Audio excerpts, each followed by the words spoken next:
El objetivo de la comunicación científica es inspirar curiosidad e interés por la ciencia para ayudar a cerrar la brecha entre los científicos y el público y crear confianza en la comunidad científica. En esta edición especial de SAI-TV presentamos a Alessandro, quien nos comparte su experiencia como divulgador científico peruano cubriendo temas de pensamiento crítico, ciencia ciudadana y mucho más. Me conocen en las redes como Doctor Trónico.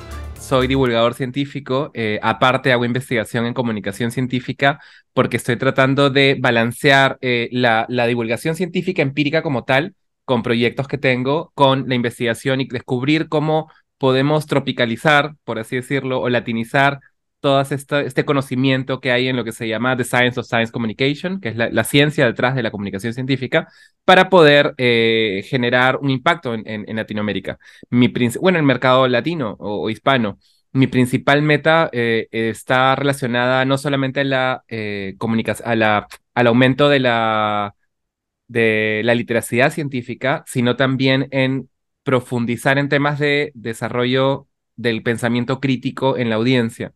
Y toda la parte de la cultura científica, como entender el método científico, entender de estadísticas, desarrollar habilidades, como desarrollar el escepticismo y habilidades relacionadas a la ciencia. Y mis proyectos, digamos, de comunicación científica, de divulgación científica, son, por ejemplo, enseño ciencia a través de memes y columnas que usan redacción creativa. Estoy terminando un documental sobre el cambio climático y su impacto en los Andes, en la cordillera de los Andes en Sudamérica. Con el tema de aguas, hay muchísimo ahí que contar. Además, hago videos, conferencias y participo en podcasts y todo lo que sea relacionado a divulgación científica me apasiona y cuando me necesita que estoy ahí, así que la lista es larga.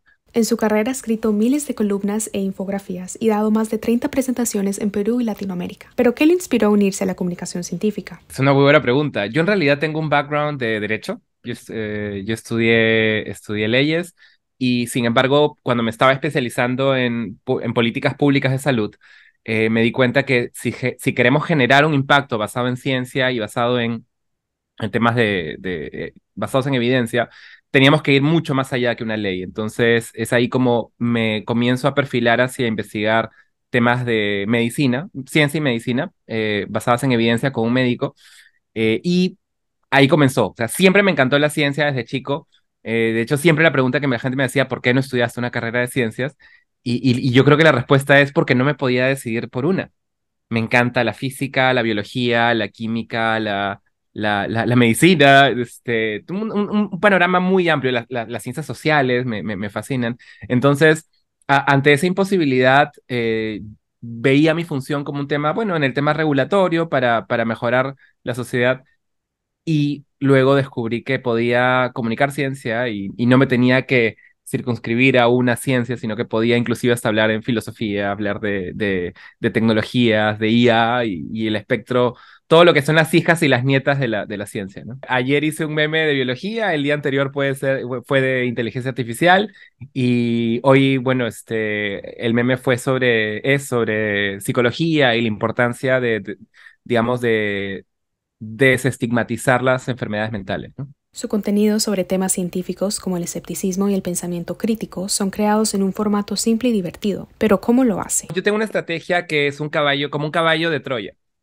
El caballo de Troya es lo que está afuera, es lo visible, pero adentro está el ejército de aqueos esperando para salir a la batalla. Y es que yo disfrazo y yo presento un meme.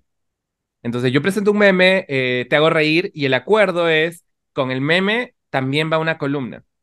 Que la columna va a ser entretenida, va a ser divertida, entonces la parte de afuera es el tema científico, porque a todo el mundo le encanta la ciencia, le encanta hablar del dinosaurio, la estrella, el agujero negro, pero la parte de adentro es el tema duro, que es mi propósito al final del día, y es hablar de pensamiento crítico, de escepticismo, de la navaja de Occam, o planteo un tema que te haga desarrollar un poquito tu cuestionamiento hacia las cosas. Entonces, comienzo con un chiste, pongo un anzuelo con una carnada para que te interese por ahí de forma creativa, desarrollo el tema usando palabras muy sencillas. Creo que es clave no mencionar la jerga, pero igual hay palabras muy puntuales que son técnicas que hay que mencionar y se explican, y finalizo con otro chiste, ¿no? Que es, te hago un twist, o sea, si te comencé a hablar de un tema y luego te uso utilizo un absurdo que es el remate, ¿no? El chiste que remata la columna y así la gente lo lee y espera el remate. O sea, yo lo que he visto en mi audiencia es que están ahí y terminan de leer la columna y me encanta porque eso quiere decir de que algo está llegando. Entonces, ese es cómo lo estructuro y pues, o sea, a mí me funciona. O sea, cuando yo hago las mediciones mi red principal es Facebook y tengo como 30.000 seguidores. Sin embargo, el impacto en redes es de muchas compartidas y hay meses que pueden llegar de entre 1 a 3 millones de vistas. Yo lo que veo es que la gente está muy agradecida por la labor que hago y eso a mí me reconforta, pero más que todo me sirve de feedback, de retroalimentación para saber de que va por buen camino. Se han cometido obviamente errores en el camino o cosas de pronto que hay memes con columnas que no tuvieron la repercusión que yo esperaba. Sin embargo, la audiencia responde bien, responde con fidelidad, responde compartiendo.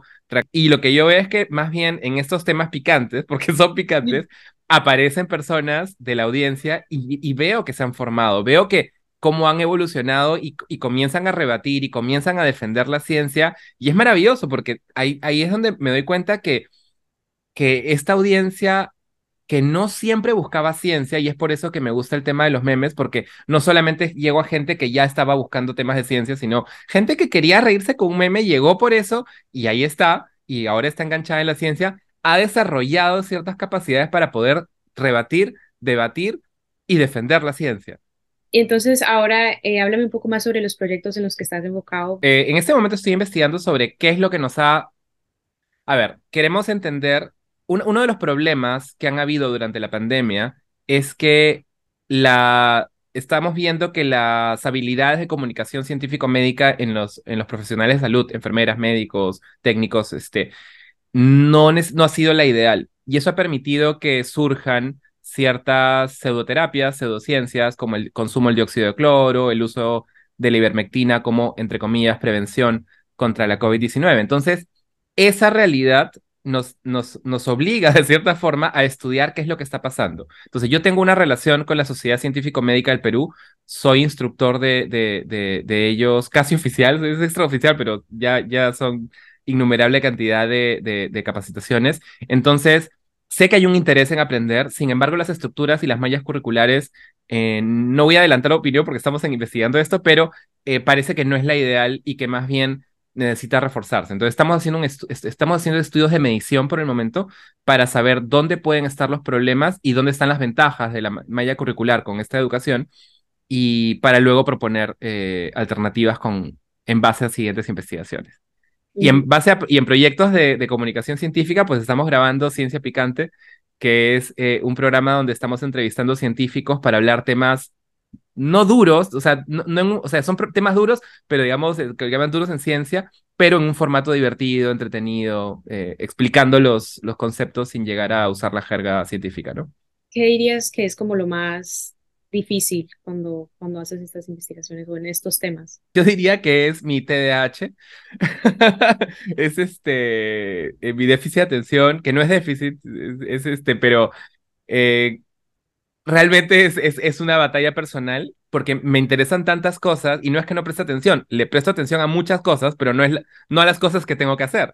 Entonces, a mí me diagnosticaron hace un año, casi un poco más, entonces recién estoy aprendiendo a montar ese dragón, pero finalmente, propiamente lo que hago es eh, yo diría que es la cantidad de información que hay porque me encanta. O sea, yo he hecho algunas investigaciones y me encanta amanecerme, o sea, tener la fila de libros, me encantan los libros y estar investigando. Entonces, la cantidad de información es tan grande y por eso también me interesa mucho ver cómo podemos aprovechar tecnologías como la inteligencia artificial, ahora que está de moda el ChatGPT y todas estas cosas para poder facilitarnos y construir junto a la inteligencia artificial, porque habiendo tanta información por procesar, más bien podemos ir optimizando los tiempos, ¿no? Entonces, ese es un poquito mi reto y estoy en tránsito de incorporar esas herramientas nuevas. Alessandro explica que hay que primero aterrizar conceptos y darle herramientas a las personas para que puedan formar sus propias perspectivas y así poder superar las batallas tradicionales entre las ciencias y las creencias. Creo que la ciencia es tan maravillosa que si se la mostramos a la gente de la forma correcta, sí podemos ser agentes de cambio. Tenemos que mostrar no solamente el conocimiento, sino la cultura científica. Si hay alguien que está y siente que está inmerso, comparte eso.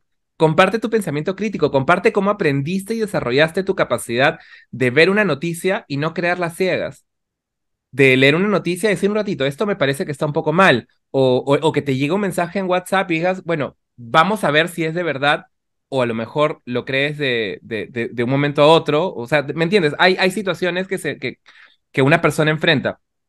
Entonces, una de las grandes enemigos de la ciencia y creo que de la humanidad en este momento son las fake news, las noticias falsas o las paparruchas. Entonces, las paparruchas tenemos que combatirlas, tenemos que hacerlo de forma frontal, pero tenemos que hacerlo de forma inteligente.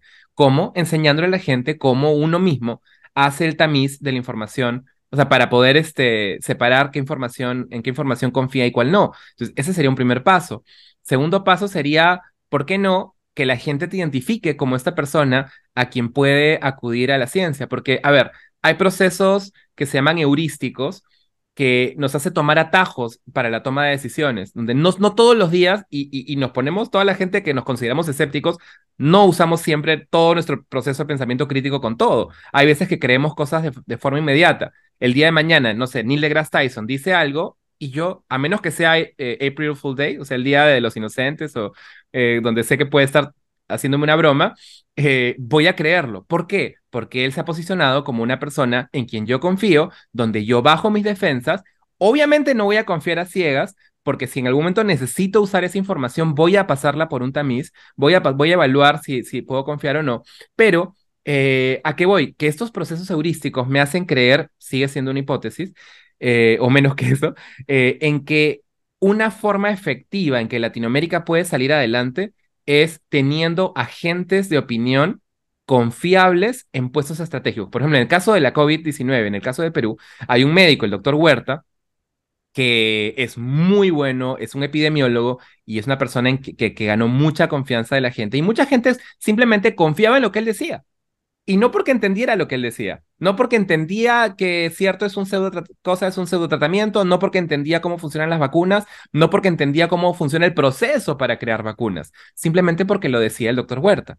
Entonces yo me pongo a pensar, y hay muchas personas que simplemente no van a desarrollar sus habilidades, pero van a confiar en estos agentes de cambio.